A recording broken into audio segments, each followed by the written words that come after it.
So we typically don't record on Zoom, but we chose, of course, we chose the day that our engineer decides to move across the country to do an interview. So we're having to borrow my corporate Zoom account today. Where are you guys located? We're in San Francisco. Oh, okay. Yeah. What about you? You LA? Yeah. Mm-hmm. How long you been in Los Angeles? Probably like 12, 13 years or so, but I'm originally from Virginia. Oh, okay.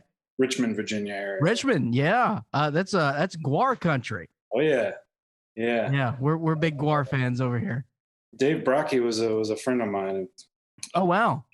I did a painting of him back in the day. I was just thinking about, because I think his birthday was recently. But yeah, it made me think of this painting I did of him in my 20s.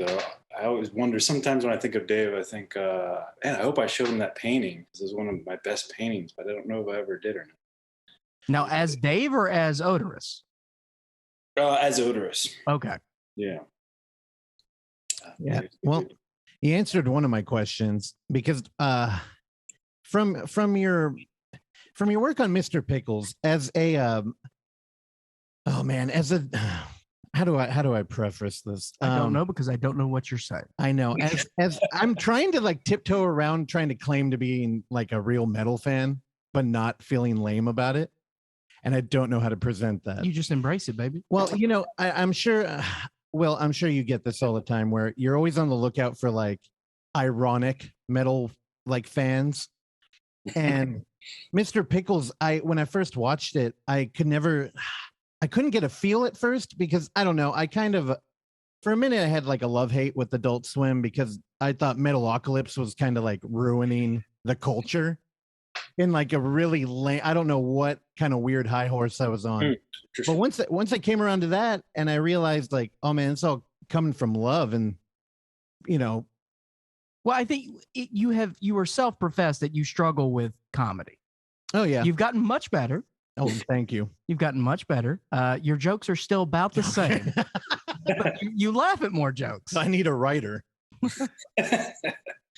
Yeah, but I don't know. It was hard for me to like nail down what is like genuine and what's kind of like living off the culture. And then, when I was looking at your IMDb page, I'm like, holy shit, you were back there with the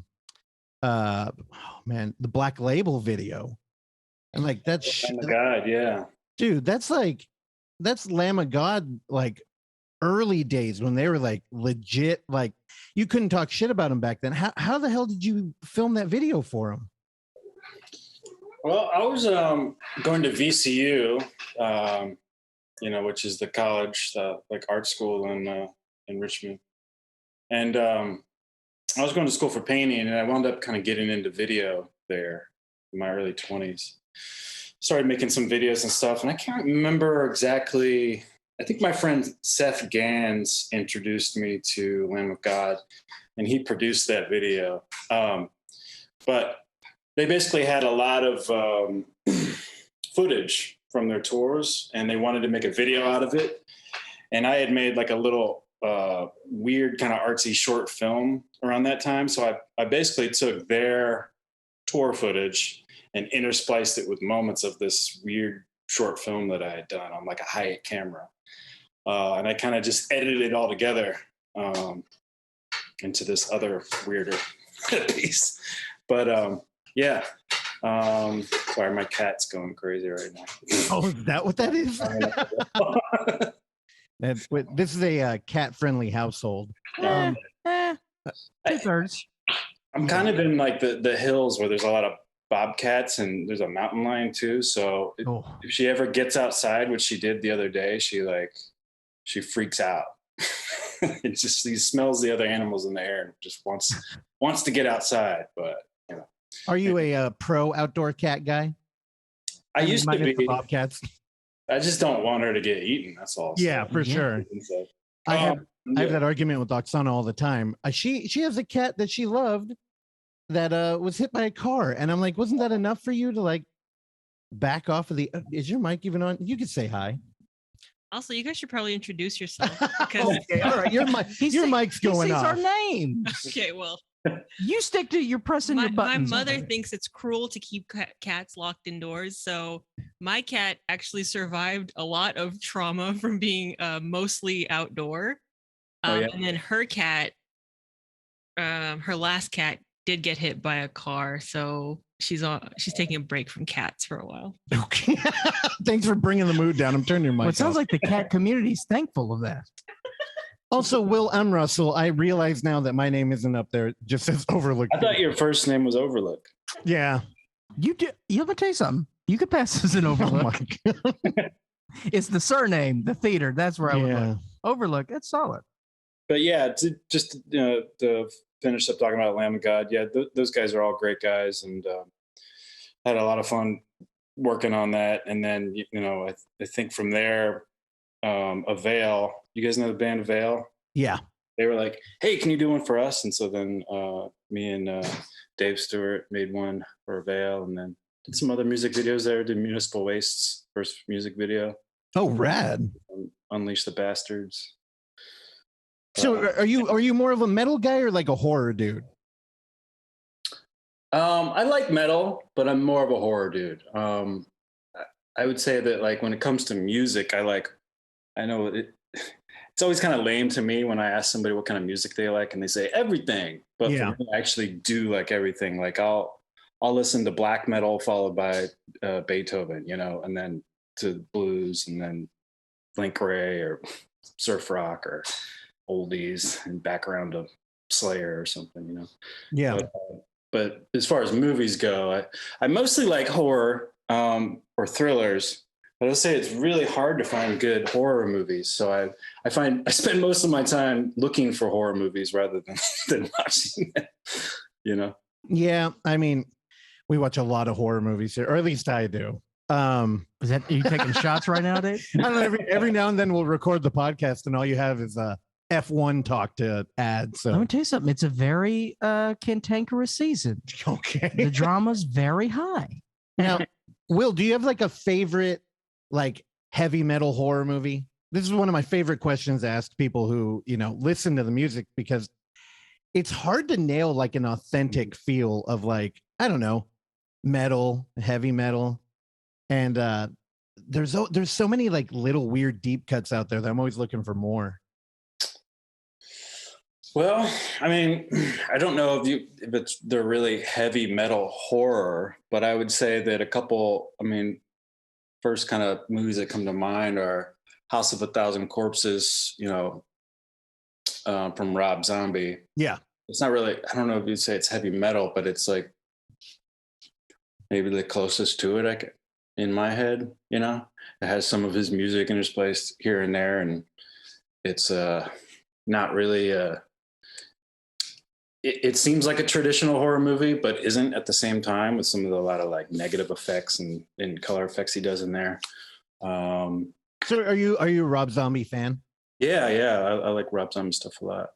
I don't know. It's so turbulent talking to horror fans about Rob Zombie, because he's so polarizing.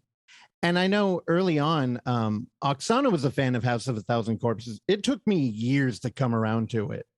And now I can really appreciate it, but I still get into arguments with people who are like, he just ripped off, blank. That's always what people go to. And then when he, talks about remaking movies all the time, it's hard to argue that. Well, that can usually bug me when like something is like a clear like rip off of something else, but I didn't really get that from House of a Thousand Corpses. Kind of what I got from House of a Thousand Corpses was he was inspired by bits and pieces of various movies, probably mostly Texas Chainsaw Massacre, but I guess there's a weird line there, but with House of a Thousand Corpses, it didn't really cross it for me. The other movie I would think of, which it isn't heavy metal at all either, nor is it really a horror movie, or maybe it is. Mandy, I thought. Oh, yeah. Yeah, that worked.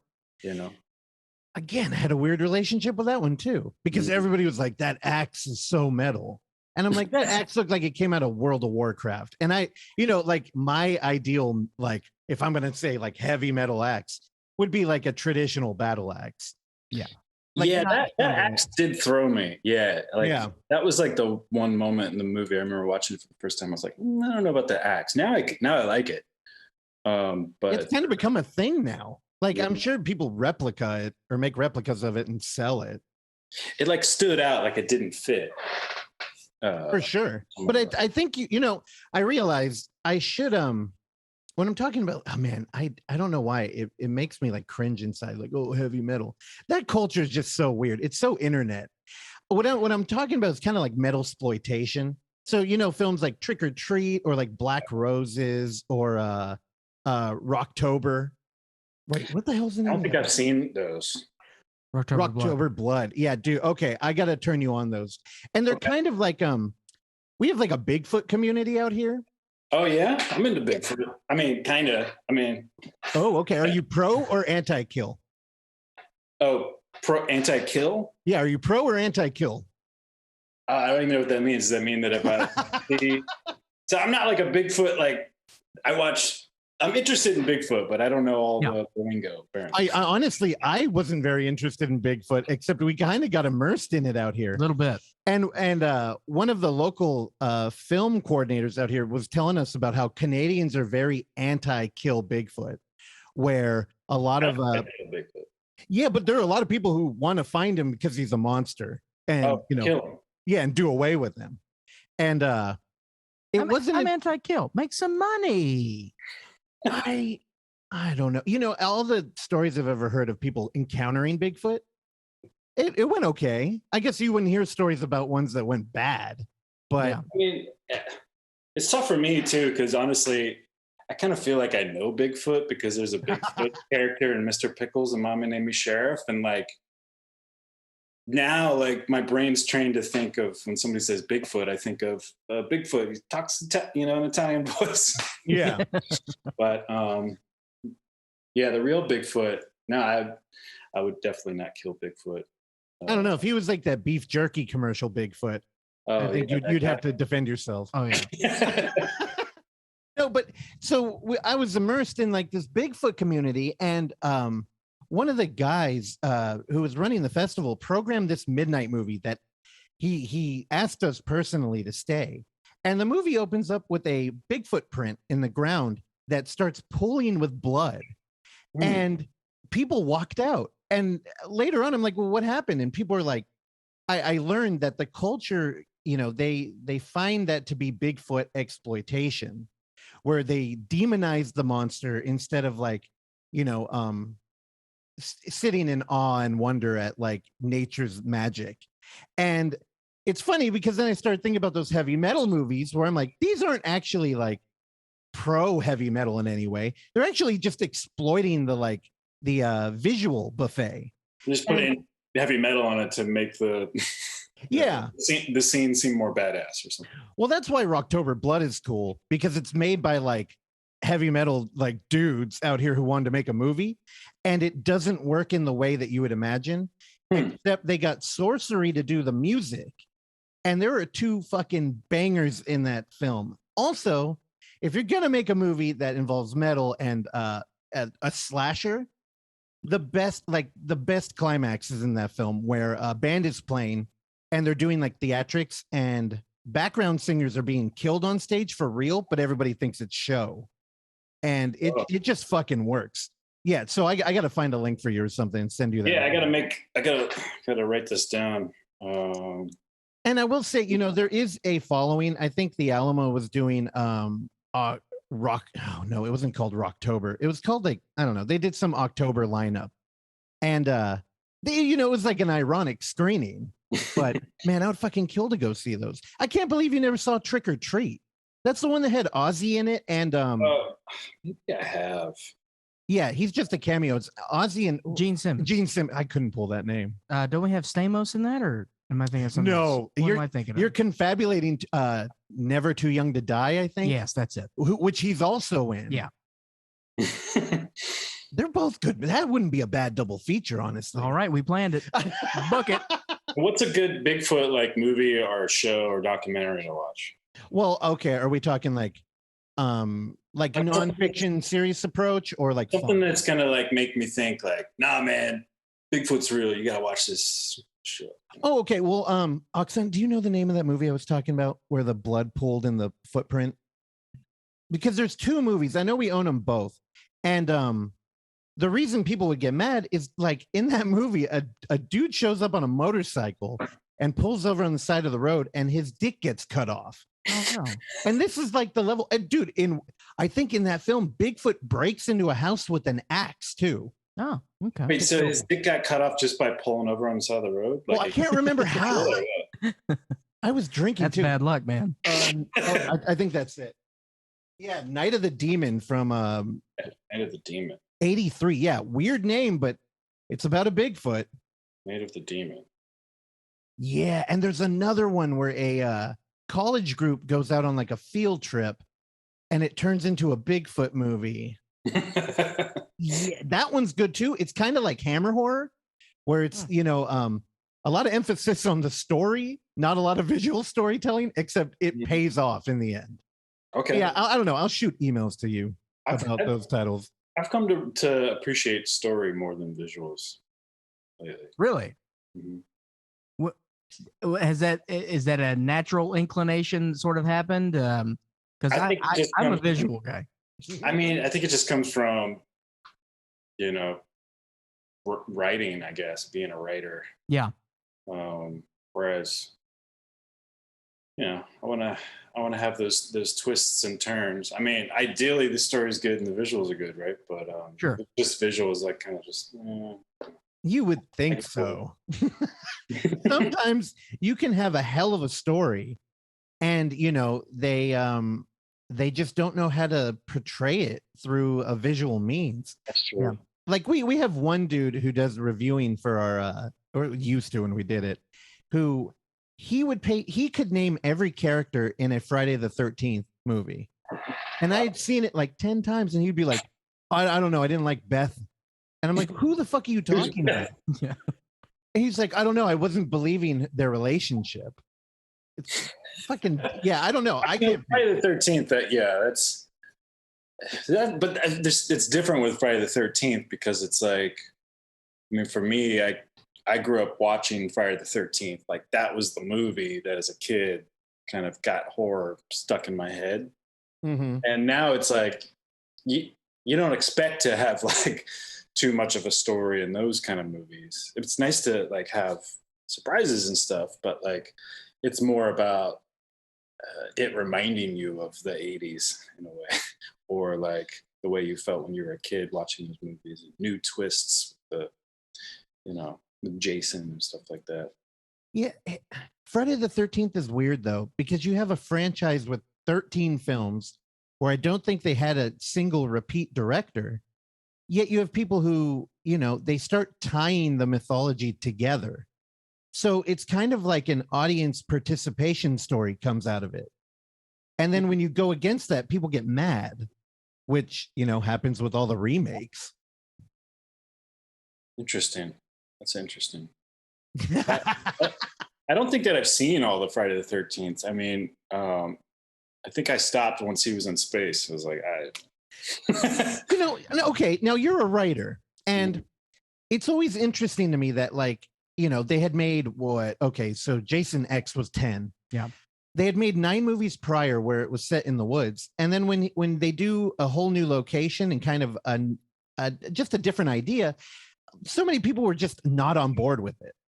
And it's kind of like, well, I mean, we're trying something new here. And it's the 10th movie in the franchise. I know. I mean, for me, and I don't remember much about that movie. I don't even know if I finished it.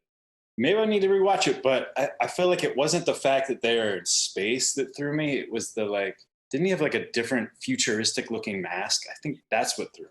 You know what I hated? Was they at some point referred to him as Uber Jason. Oh, which at the time was like a very hot internet word. And I watched it like last year again. I was showing a friend, and the movie was way ahead of its time. It felt very like internet millennial savvy. When was Jason X? When did that come out? Early 2000s. It must have been. Okay. 2001.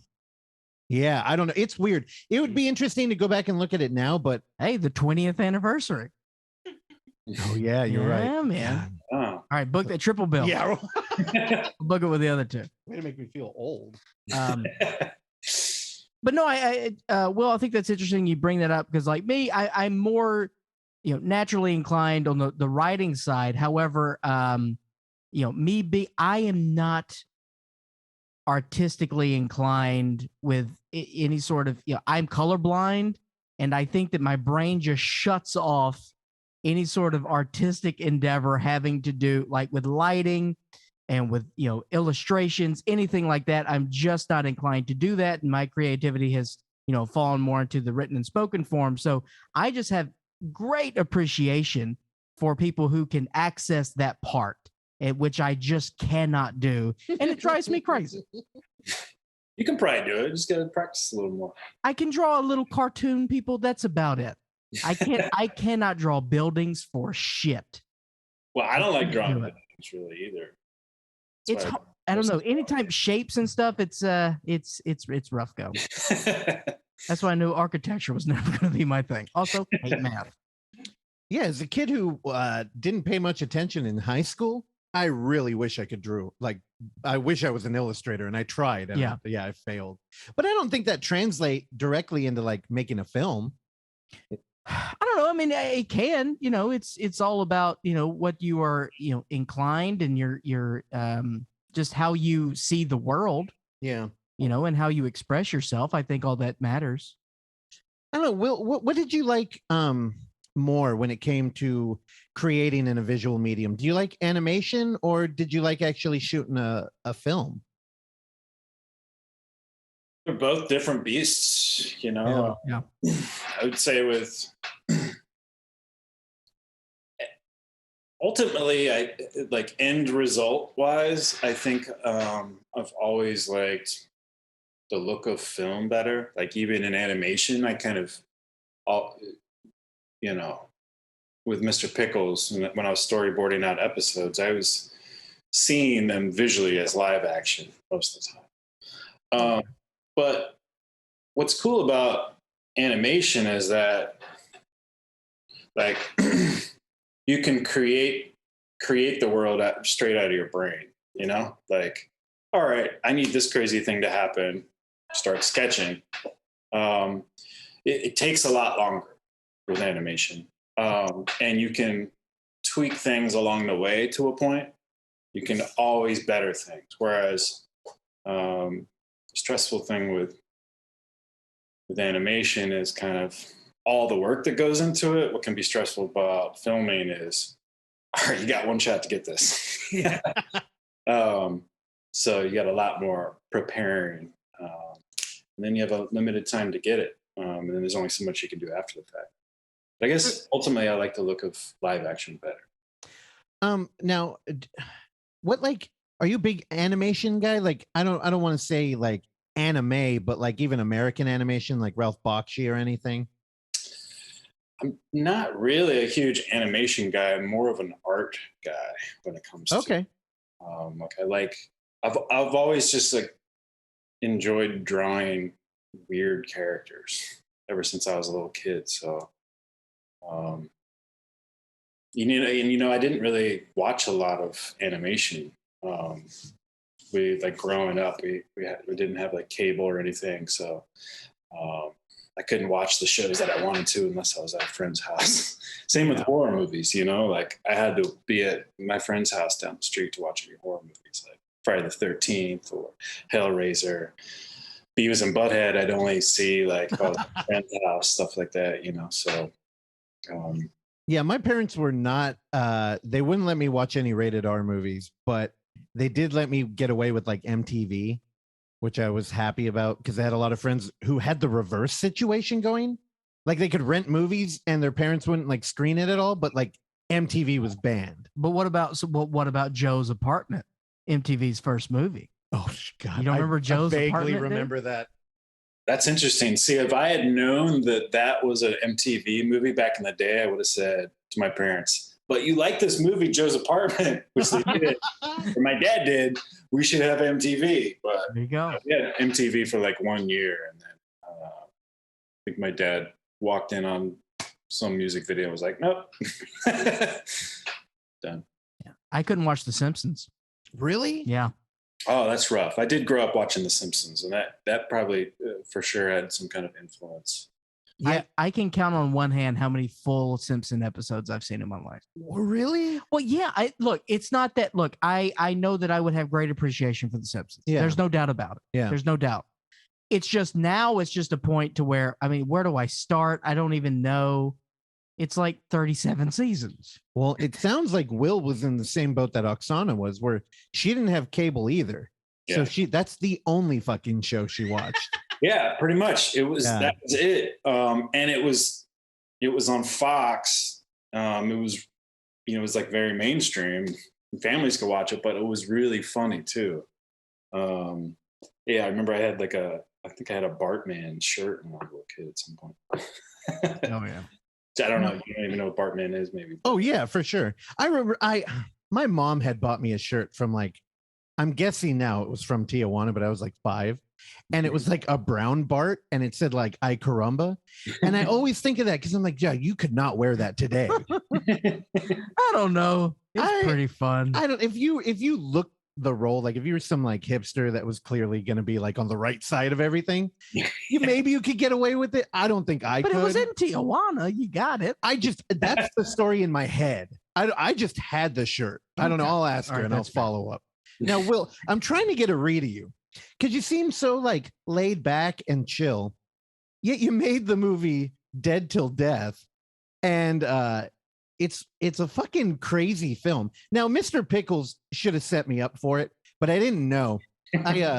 We were talking to a dude on his podcast that's all about seltzer water. Yeah. And Clark That's the kind of lives we live, Will. we guessed on seltzer flavored podcast. Yeah, Seltzer Cast. We love you, triple threat Irish name, Sean Patrick O'Brien. Anyway, he was like, "Oh, what kind of drink do you guys want to talk about?" And Clark was going through this. I don't know what the hell was happening. You were wearing backwards hats, sunglasses indoors, and you were drinking Liquid Death. We all try things, dude. Now I'm going to tell Will. He used to walk around the house talking nothing but shit on Liquid Death. That's fair. And then I changed. And then he drank one, and he's like, "I'm on the team now." And which one, seltzer or sparkling or both. I started with the still. I like a nice natural spring water. I'm a big water guy. I love natural spring water, and this comes from the Austrian Alps. I like their packaging. I like the taste. I love the water. And then the sparkling water is good because it's not too carbonated. It's just the right level of carbonation. Big fan of Liquid Death. The reason why I was anti-Liquid Death because it was a very trendy thing. And I saw Bert Kreischer do it. I like Bert Kreischer, but he's a trendy bitch. And so I saw him do it. I'm like, I don't need this in my life. Then as it turns out, I did need this in my life. I'm a big Liquid Death guy. Yeah. So we pitched Liquid Death to the Seltzer Cast, and he went, we already did that. And we're like, but we were Googling it, and we're like, wait, it looks like they're coming out with a horror movie. And he's like, oh, yeah. And we're like, oh, you going to watch that? That would be easy. We do a horror podcast. And he was like, no. We're like, oh, okay. But after we recorded, I think it was that night. It was that day. Yeah. And I went down. I was like, well, fuck it. We're going to watch it. So we watched the live stream. And man, it was a cool little event. Like, were you actually in the live stream? I don't know. I was at the theater where they showed premiere. Yeah, that's right. I did see that they had tweeted out pictures of like a red carpet rolled out. And how was that? Was it open to public? I think it was like an invite type thing. Ooh, sure. But it was cool. Yeah, there was a good amount of people there, and it was cool to see it on the big screen, for sure. All right. So how did this project all happen? To where were you approached by an Austrian water company saying, "Hey, we want to make a horror movie. Here you go." Like, what's that process like, man? Well, Mike Cesario, the main brains behind Liquid Death, had seen Mr. Pickles and reached out to me and was like, "Hey, I can't remember exactly what he said, but he told me Liquid Death and wanted to meet up with me and talk about visual ideas and concepts and some writing stuff like that. And I mean, the name Liquid Death right away grabbed your attention. Grabbed mine. But what really kind of like made me want to get on board was when he explained how most plastic isn't recyclable, and how water in a can is better for the environment, and that proceeds were going to go to help clean up plastic from the oceans. That kind of like nailed it down for me, and I got on board. And then started making designs. Actually, I have the first can right here that Mike gave me once it had my drawing of the skull on it. Oh, right here. yeah. This is the original can. It's kind of all bent up. But and then that's kind of how it started. We just kept making stuff. So that's your art on the can? Yeah. Mm-hmm. Damn. So you've been there from the beginning. Pretty close to it, yeah. Okay, and how early on did the idea of making a horror film as advertisement? I can't remember exactly how it came about, but I remember at one point, must have been a couple of years ago, I was like, Mike, we should make a horror movie or something. Like, wouldn't it be crazy if we made a horror movie about Liquid Death? It was one of those, oh man, that would be amazing. But, I don't know. Okay, now, hold on. How do you pitch an idea like that? Now, let me start from the beginning. Are you a hardcore fan? I wouldn't say I'm a hardcore fan. I like hardcore when I hear it, but I'm not like. All right, my man. All right. So do you drink? Yeah. Drink here and there. All right. Do you prefer a bottle or a can there? I actually prefer draft. But yeah, well, draft wins all day. But if you have to I actually like can because it's colder. That's actually why I like the Liquid Death water so cold. Weirdo. Yeah, he's got a pile of koozies right next to him. Always. Now, no, I fucking love a can too, and I realized it when I was drinking a bunch of Guinness, and I'm like, I like the nitro in there, but I'm like, dude, the bottle, I don't know what it is. It doesn't stay as carbonated. I think that's the other thing. Like, you get more kick out of a can. Yeah, for sure. I go both ways. Yeah, you would. It depends on what we're. Now, I will tell you this: the can technology has gotten much better in the past decade alone. With beer specifically, like you really don't get that tinny taste you used to. They've gotten much better with the insulation of the cans. I never noticed the tinny taste before. I used to do a lot of research. Days are behind me. I've lived many lives. All right. Now, when you pitch an idea like, let's make a horror movie about this water product, are you hanging out like drinking? Like, are you close with Mike? I mean, we used to go, get some beers and talk ideas before the pandemic, sure, but I feel like it's been forever now. But this wasn't one of those moments. I think it was, kind of like early on with Liquid Death, there was a lot of like texting and emails and calls. Yeah. And like, hey, I got this idea. I'm gonna run it by you just so I don't forget it. That kind of thing. Yeah, it seems like it could have went either way. Like, oh, hey, passing an idea in the text, or you could have been sitting around doing ayahuasca or something. Because the thing is, making a horror movie out of a like branded, like, the fact that it's water makes it a slightly weirder, but it feels like one of those ideas that a ton of people have had, but nobody's like, I don't know, had the balls to just do it. Because I don't know, I feel like if there was a room full of money men, they'd be like, what are you just wasting money here?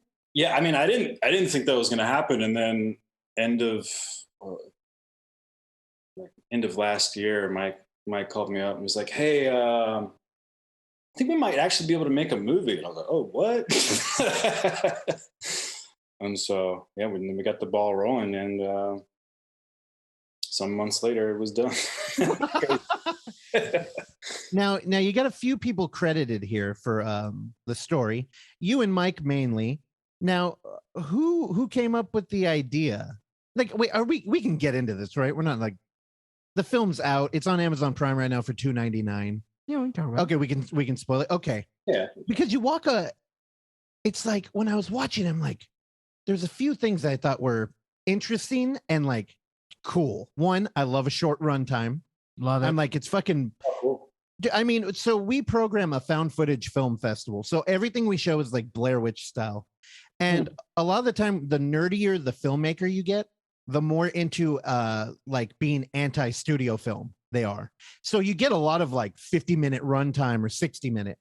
And other people who run Film Fest always ask, like, well, how do you program that? And we're like, easy. Like, it's easy to pitch a 50-minute movie. Easy. Especially if the concept's a little weird for people, be like, dude, it's no commitment.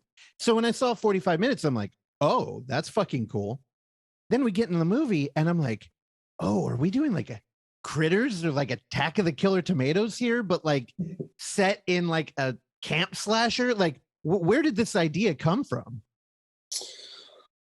Well, the first movies that I loved as a kid were slasher movies, like Friday the 13th, and then who's your favorite? Not necessarily slasher, but like horror movies in the woods, like Evil Dead 2, And so Evil Dead 2, those kind of movies were always. I mean, Shining is my ultimate favorite horror movie and any movie. Yeah. But, I always wanted to kind of make like a movie like this. So, when I was kind of kicking around ideas with Mike, I had like a kind of a general concept idea, killer cans of water, killing people. That's pretty general. Yeah. And then, like log line, here's a summary, here's some things that can happen, just kind of shooting the shit. And then Mike would add ideas to that. And then when it came time to, maybe we can actually do this a year or two later, then, Mike had new ideas to bring to it. And we both were kind of just coming up with ideas separately. And then, he wanted me to write it. And so I basically worked on breaking the story, which is usually the bulk of writing, I found. And so I would just kind of go back and forth with Mike. He would give me his input. I would implement it. I would add my own to it. And so the original idea, just like always with any story, just like starts here and it just grows. And some things work out, some don't. You just try to go down all the paths until all the puzzle pieces of story structure fit in. And then, so it was originally going to be, like 90 minutes, 100 minutes. And I was going to write the script, but then I got really busy finishing up the recent episode of Momma Named Sheriff. So Neighborhood, the production company, two of the producers are great writers, Rachel and John. And so they kind of took my outline of the story and scripted it. So me and Mike worked with them.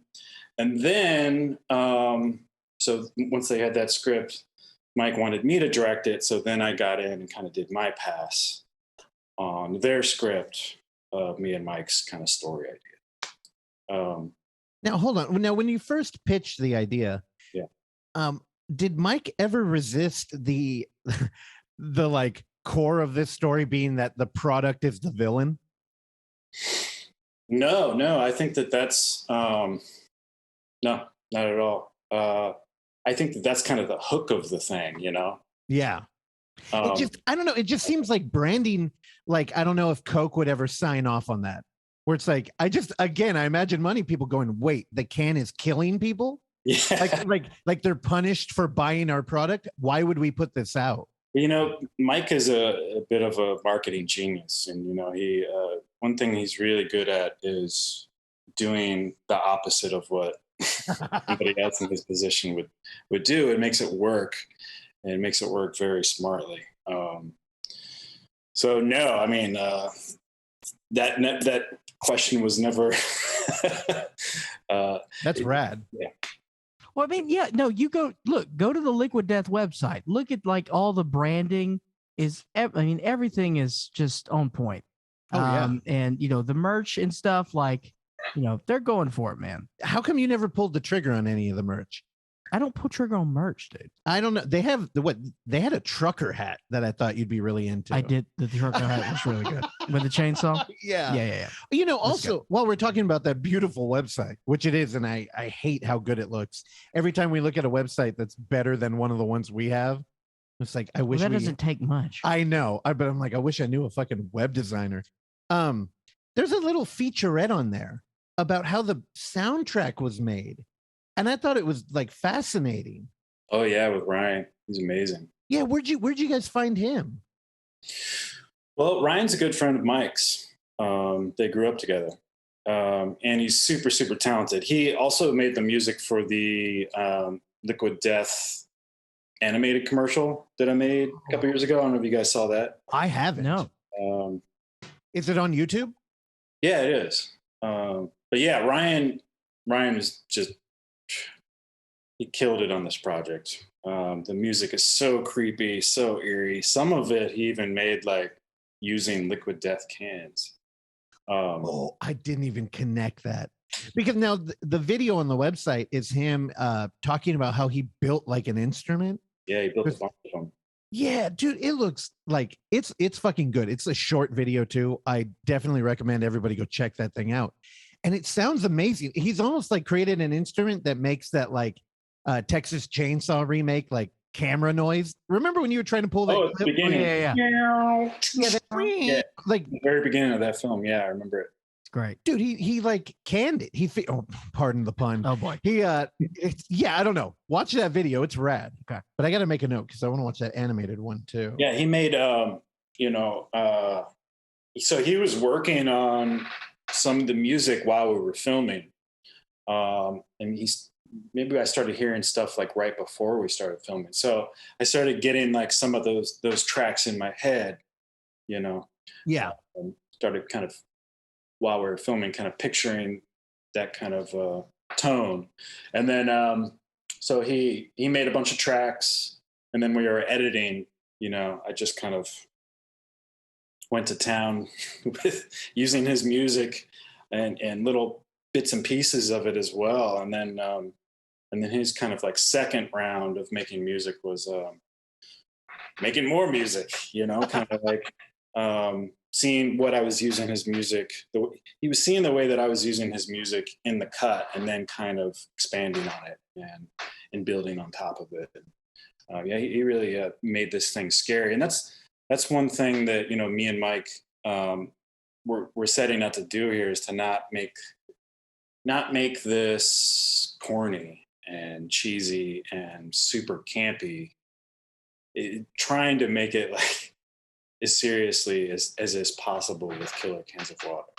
And Ryan's music really made that possible. Yeah, thank you for that, by the way.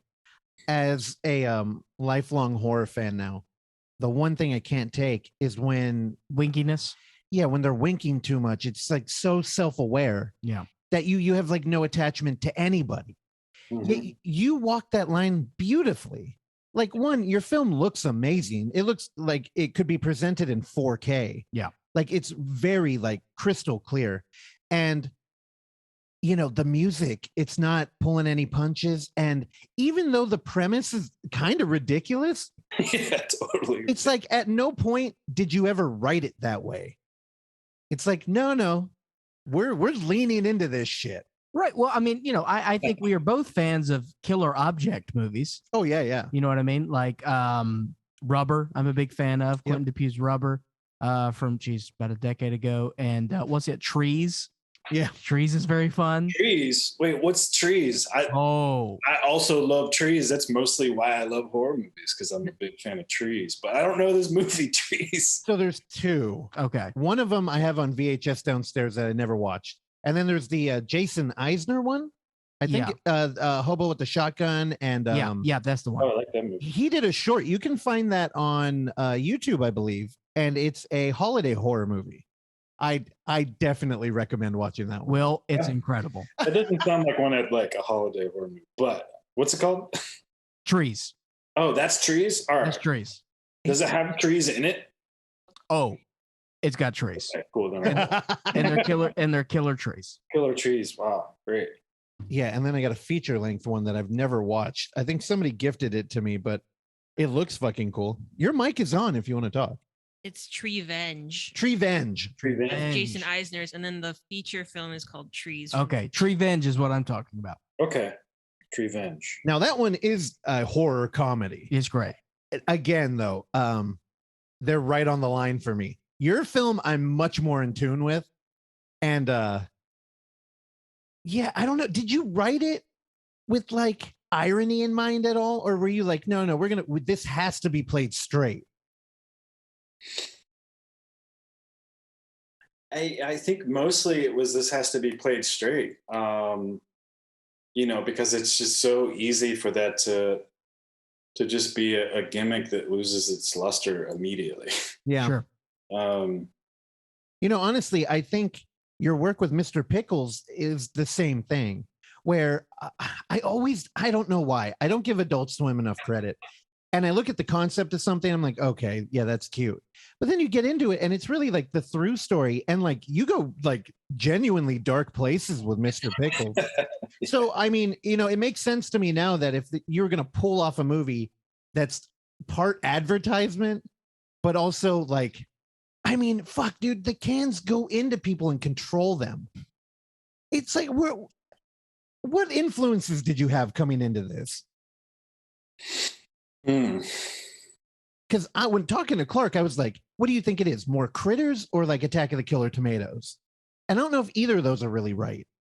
Well, I don't really remember Attack of the Killer Tomatoes very well. I've seen it a bunch of times, but it's not like I forgot about that movie until you mentioned it. Critters, I will say, I can't remember like much of any of the movies, but I remember loving that movie when I was a kid. So maybe there was like something in my subconscious that came from Critters, but when I'm with any idea, like I have like my like beginning inspirations, like comparing something to this film or that film. Like, maybe early on there was a little bit of Evil Dead in my mind. There was always a little bit of Shining, but usually what happens with any story, at least for me, is that it just becomes, it sheds all of that, and it needs to become its own thing. Otherwise, you're not really doing anything. No, dude, you're filming, it's completely its own thing. Again, 45-minute runtime. There are more twists. Like, you actually evolved this story in a way that I could have never predicted. And now, you mentioned The Shining twice on there, so I'm gonna take the bait now. Is there any scene in this movie that's directly inspired by Kubrick in any way? Like, was he guiding your eye at any point? From Beyond the Grave, Kubrick. We saw no Volkswagen Beetles. I mean, it's tough to say because whether it's live action or animation, everything changes so much along the way that it's like maybe at some point there was a little bit of this, but it's been lost. It's become its own thing. It's like I storyboarded every single shot of Dead Till Death. Oh, wow. I can grab the storyboards in a second, but so it's like, working with David Cruda, the director of photography, I didn't, necessarily want to be like, we're shooting exactly like this. I wanted him to make things, to bring his vision into it. So it's like, if there was a little bit of Kubrick or a little bit of this or that and anything, try to like let it become something for multiple minds, whether it's from a writer, writers, from me, David Cruda, the colorist, everybody. But yeah, so it's hard to say. There probably was some Kubrick, some Shining in there. I don't know. I'm starting to become convinced. I almost feel like you're just like a neutral palette. Like, there's influences out there, but like, usually when we talk to a director, they're like, oh no, this scene was directly, or I stole from this movie, or I'm looking at you now and I'm like, damn it. I'd love to tell people there are no original ideas, but I'm like, I feel like you came to this pretty pretty with a unique vision, and you seem fluid to work with. There are too. like 7 original stories. That's true. How many of them have like cans of water 3. killing people and controlling them? 3. Icarus. I mean, there's definitely some There's one in there's the Bible. definitely some Evil Dead in there with some of those POV shots with the the cans of water. So like if there was anything to say, to compare it to from other movies, there's definitely some inspiration from that there. You are correct. It is. I definitely see the Evil Dead in there. Although even that comparison isn't like perfect, because you're kind of like an Evil Dead 1.5, because you're not all the way 2 and you're not all the way 1. You're like right in the sweet spot in there. That make any sense to you? Nope. Have you ever seen Evil Dead? Yeah, I've seen all of Okay. them. What am I, a jerk off over here? I've seen all 4 of them. Okay, we're counting the Fetty Alvarez. Fine. Will, I like since most of your catalog is animation, I don't know why I imagined you to be almost like a like I imagined somebody who deals with animation would be like a control freak, like kind of like I'm used to creating the whole world here. So when I'm on set with a lot of people, y'all better do what I want. Yet sitting here talking to you, you seem like the most laid back, relaxed dude. Like I imagine if somebody came up to you on set, even though you storyboarded the whole thing, and like, what if we did this? I feel like you'd be the type of dude to be like, you know what, that's a good idea. I am like that, but I can be a bit of a control freak when it comes to, or I have been in the past when it comes to animation, for various reasons. It's like, so say like with Mr. Pickles, I would be storyboarding most, if not all, of the episodes, and so it's kind of like things get like nailed down in my head that this is what they look like. You know what I mean? So that like then when things would go to animation and they weren't close enough to that, then I would get pretty picky. Yeah.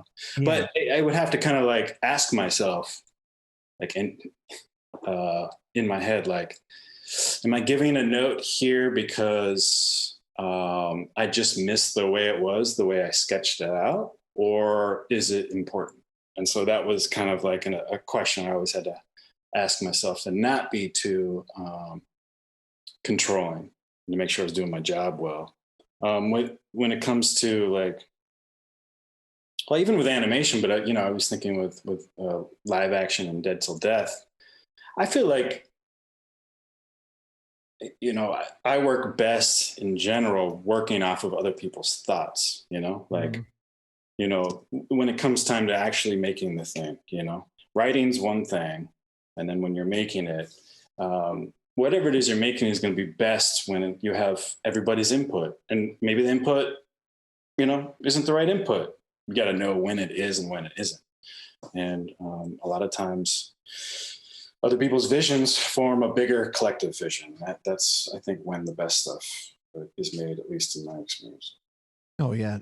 This is a diplomatic artist right here, Russell, that you should learn from. Or he's hiding something. I can't tell.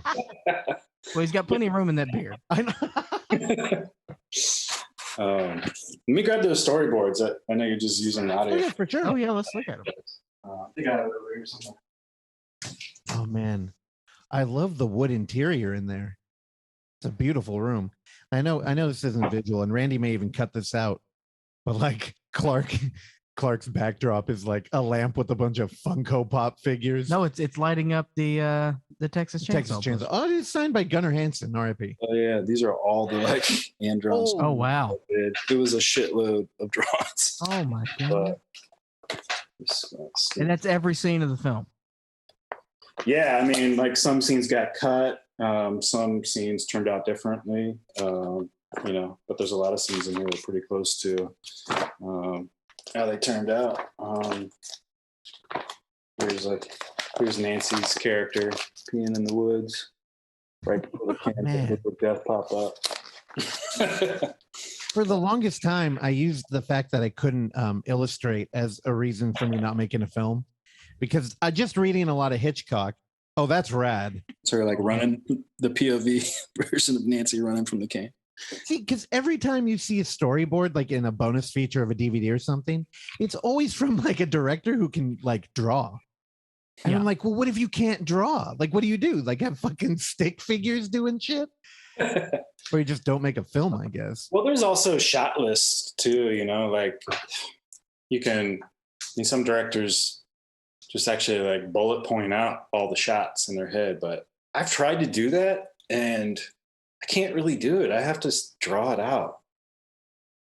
So you definitely, you got the talent for it. And I can't imagine any better way than to get everybody on the same page as you.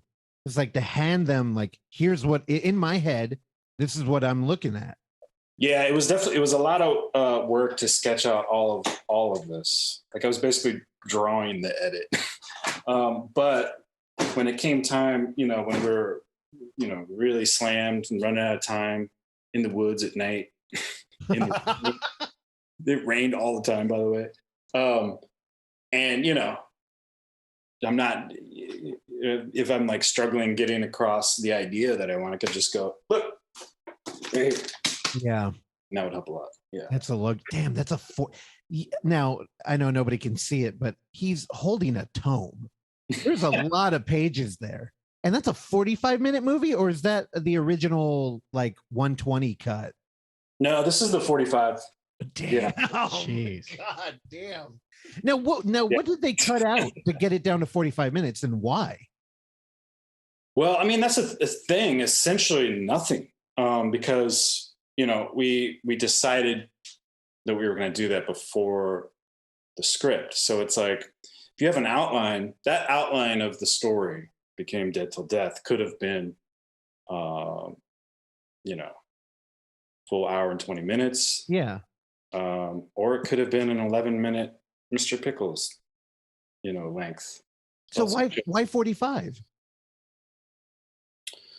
It's like the record. Timing reasons, I believe.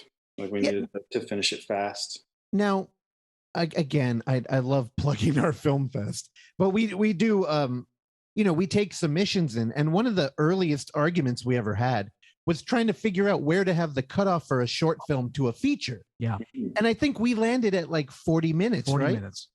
Yeah. So when I saw your runtime, I'm like, man, that's no man's land for like, I don't know, a traditional film fest. I mean, ours, we welcome all the weird shit, but yeah, talking to another like film, they're like, what do you do with the 45-minute thing? You just don't show it. Well, it's like Swanberg. You know, a lot of his early films are under an hour.